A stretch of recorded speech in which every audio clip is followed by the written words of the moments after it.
Պարոն Միքայելյան, լավ է, որ այստեղ եք։ Սիրելի հայրենակիցներ, իմ գործընկերներն այսօր խոսեցին այն մասին, որ նախագահ Քոչարյանը կալանավորված է,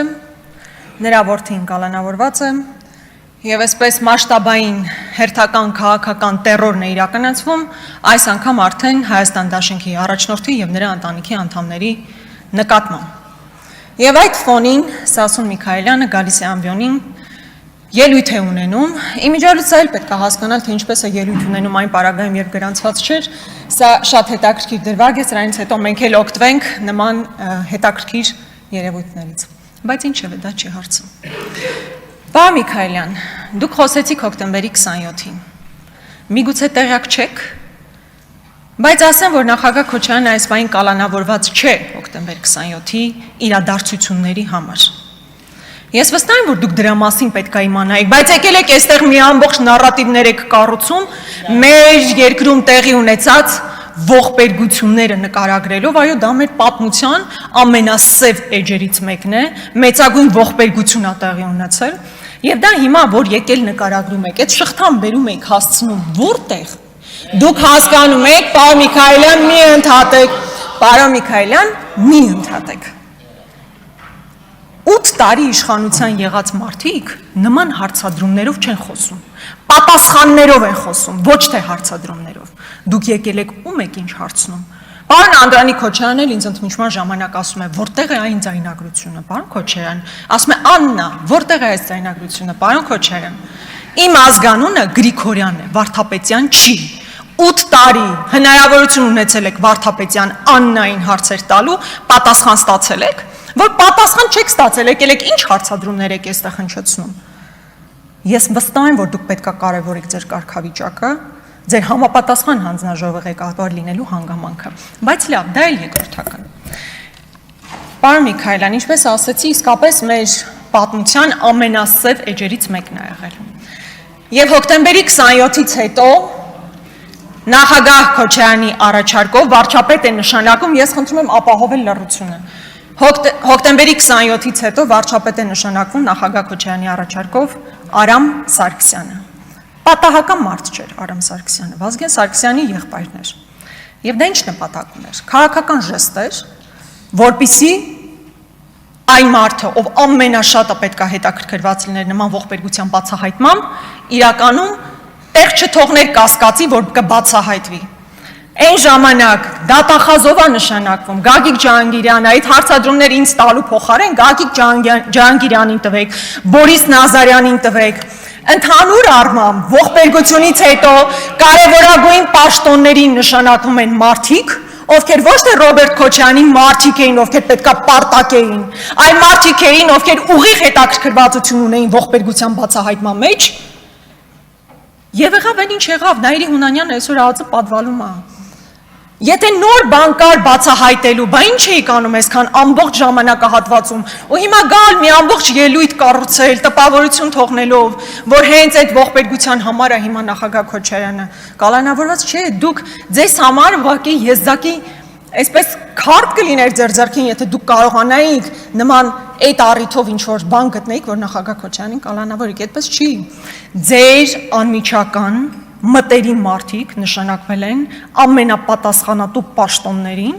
որպեսզի կարողանան բացահայտել գործը, եւ գործը բացահայտված այնքանով, որքանով այս բան բացահայտված է, եւ եթե դուք արտաքին հետքն եք փորձում փնտրել, ես ոնց հասկացա, փորձում եք դրան էլ տանեիք։ Ինչ որ անհասկանալի հավանաբար ադրբեջանական կայքի մեջ վերում էիք անում, ես չհասկացա էլ դա ինչ է։ Ես ի տարբերություն ձեզ ադրբեջանական կայքից մեջ վերում չեմ անի, այլ Վազգեն Սարգսյանի հարազատ եղբոր Արմեն Սարգսյանի մի միտքը հնչեցնեմ արտաքին հետքի հետ կապված, մասնավորապես նա ասում է հետևյալը. այն արտաքին ուժերը, ովքեր կազմակերպեցին հոկտեմբերի 27-ը, կանգնած են այսօրվա իշխանության թիկունքին։ Ես չգիտեմ Արմեն Սարգսյանը ճիշտ է թե սխալ է։ Ես չգիտեմ Արմեն Սարգսյանը ում նկատի ունի, բայց Արմեն Սարգսյանը Վազգեն Սարգսյանի եղբայրն է։ Արմեն Սարգսյանը իր հարազատ եղբայրն է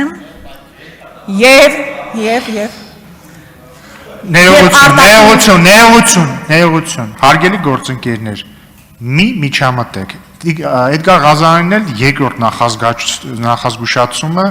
իր տեղից արված արտահայտության համար։ Եթե մի հատ Էդգար Ղազարյանը տեղից խոսի, ինքը վստահաբար կհասկանա, որ նախագահող կա, որը իրան դուրս կհանի այս դահլիճից։ Շարունակեք Տիկին Սասո Միքայելյանը կարծես թե բավականին ավելի հաճախ էր, բայց ես խնդիր չունեմ։ Ավելացրեք ժամանակը Տիկին Գրիգորյանին 2 րոպե։ Իմ ասացի ընդհանուր տրամաբանությունը դա էր, պարոն Միքայելյան։ Մեր մութ էջերը, սև էջերը, ողբերգությունները ցավոք սրտի տարիներ շարունակ միայն շահարկման առիթ են եղել։ Ոչ թե իրական բացահայտումների հետևից գնալու, իրական մեղավորների պատժվելու, այլ ուղղակի քաղաքական ցավոք սրտի, քաղաքական դիվիդենդ ստանալու համար շահարկման առիթ են եղել։ Եվ ինչպես ասեցի, այն մարդիկ, ովքեր ձեր անմիջական շրջապատում գտնվող մարդիկ են եղել, եւ այն նշանակված են եղել կարևոր պաշտոնների, ովքեր պետքա բացահայտեն եւ չեն բացահայտել։ Պարոն Միքայելյան, ինձ համար ականջ ծակեց, գիտեք նաեւ որ նախադասությունը, որ ասում եք այն տարածքը Արցախին նկատի ունենալով, որի համար կյանք ենք տվել մենք բոլորս։ Բա ուր այդ տարածքը, որի համար մենք բոլորս կյանք ենք տվել։ Եվ դուք այսօր Արցախյան կորստից հետո, ողբերգությունից հետո մի բառ, առաջին ձեր ելույթն է, մի բառ չեք ասում դրա մասին։ Էլի հոկտեմբերի 27, Արցախի մասին չեք ասում, էլի հոկտեմբեր 27 եք ասում։ Դա ցավալի է ու ձեզ եմ ասում, ցանկացած մեկին դա չէի ասի։ Ցանկացած մեկին չէի ասի, որտեղ իրանք այդքան կապ չունեն, եթե ընդհանրապես կապ ունեն Արցախի հետ։ Դուք կապ ունեք։ Եվ այսօր ձեր առաջին ելույթին դուք էլի Ռոբերտ Քոչարյան, դուք էլի հոկտեմբերի 27, էլի մարտի 1, մեր այով մութ վատ էջերն են։ Բայց 18 թվականին չեմ գոռում, ուղղակի բարձր եմ խոսում, էմոցիոնալ եմ խոսում։ Պարոն Միքայելյան, ձեզ նախազգուշացում եմ հայտարարում, հերիքա տեղից ընդհատեք, մի ընդհատեք տեղից, մի ընդհատեք։ 18 թվականին մի նախադասություն ասացի, կարծում եմ հետո ճակատագրական եղավ։ Բարաստիկ հեղափոխությունը ավելի կարևոր է, քան Արցախյան հերոսամարտը։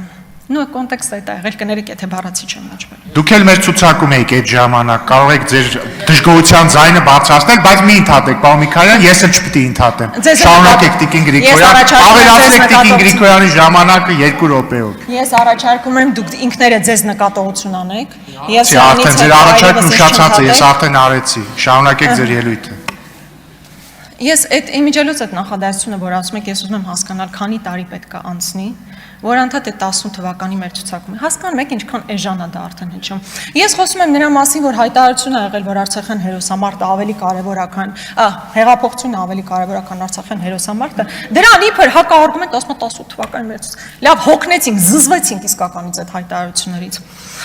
Բայց իսկապես ինձ համար շատ ցավալի էր պարոն Միքայելյանի այդ հայտարարությունը, որովհետև իր քաղաքական ուժի ղեկավարը ուղիղ պատասխանատու եւ ուղիղ մեղավոր է, ինչպես դուք եք ասում, այն տարածքի կործանման համար, որի համար դուք կյանք եք տվել։ Մեր տղաներն են իրենց կյանքը տվել, Եռաբլուրում հանգչող տղաներն են իրենց կյանք տվել։ Բայց ոչ մի բառ դրա մասին եւ նորից հոկտեմբերի 27, որի մասին մենք բոլորս գիտենք, լսել ենք 1000 անգամ եւ որ ինչպես դուք ասում եք պիտի բացահայտվի, բայց մինչեւ հիմա ընդհանրապես գալիս եք որպես իշխող ուժի ներկայացուցիչ հարցեր եք տալիս։ Հարցերը ուրիշ մարդիկ են տալիս։ Դուք պիտի պատասխանները տաք, պարոն Միքայելյան, լավ հասկացանք։ Սիրելի հայրենակիցներ, բայց առհասարակ անցնող օրերի հետապնդումները ուղղակի հերթական ալիքն են այս դեպքում արդեն նախագահ Քոչարյանի մեր քաղաքական ուժի առաջնորդի եւ նրա ընտանիքի նկատմամբ։ Բայց ես չեմ ուզում, որ սա մենք առանձին ֆրագմենտ դիտենք։ Սովորաբար ռեպրեսիաները քաղաքական ուժերի, քաղաքական գործիչների նկատմամբ տրամաբանական է, որ լինում են մինչև ընտրությունները։ Վատ է, կարելի է բնականաբար վատ է, որ ռեպրեսիաներ լինում են ցանկացած քաղաքական ուժի նկատմամբ։ Բայց հարց է առաջանում. ինչու պետք է իշխանությունը, որ վերարտադրվել է, ինչու պետք է մարդը, որ արդեն ամբողջական լծակներ ունի իշխանության, կարող է արտաքին քաղաքականություն վարել, այստեղ մեծամասնություն ունի, ինչու է գնում ռեպրեսիաների, ինչու է մեկուսացնում բոլոր հիմնական ընդդիմադիր ուժերի առաջնորդներին։ Սամվել Կարապետյանը տնային կալանքի տակ է, Գագիկ Ծառուկյանը կալանքի տակ է, հիմա էլ նախագահ Քոչարյանը։ Սիրելի հայրենակիցներ, իսկապես նախագահ Քոչարյանի մասին չի իմ ելույթը։ Խնդիրն այն է, որ մեզ բոլորիս տանում են նոր զիջումների, նոր էական, կենսական նշանակություն ունեցող զիջումների, եւ այդ ֆոնին պետք է վախի մթնոլորտ տարածել,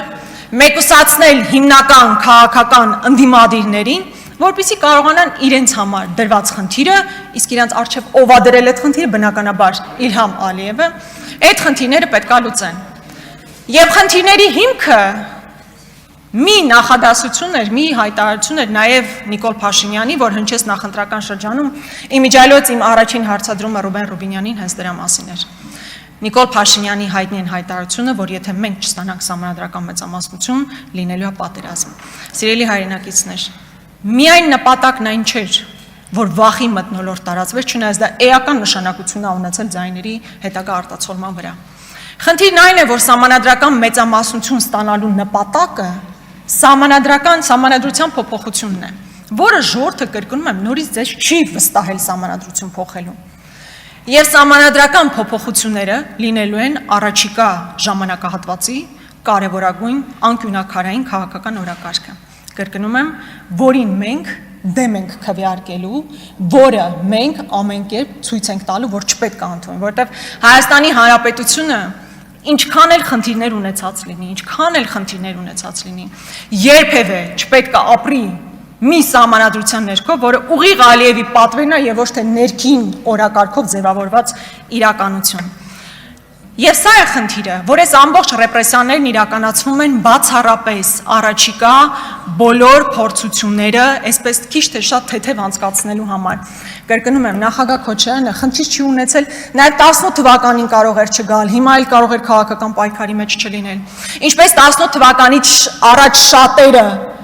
ում Նիկոլ Փաշինյանն անձամբ օլիգարխ էր հայտարարում, քրեաօլիգարխիկ համակարգի մասեր հայտարարում, այդ մարդիկ հիմա շատ լավ են համագործակցում են Նիկոլ Փաշինյանի հետ։ Այդ մարդիկ շատ լավ են համագործակցում ու խնդիր չունեն ընդհանրապես։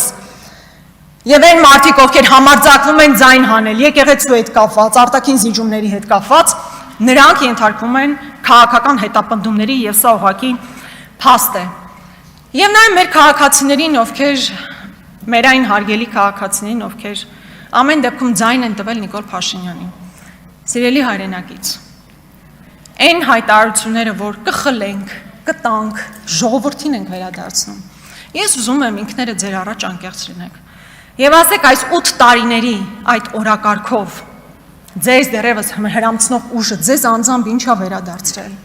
Հովիկ Աբրահամյանի տանը դուք եք ապրում, թե Նարեկ Նալբանդյանն է ապրում։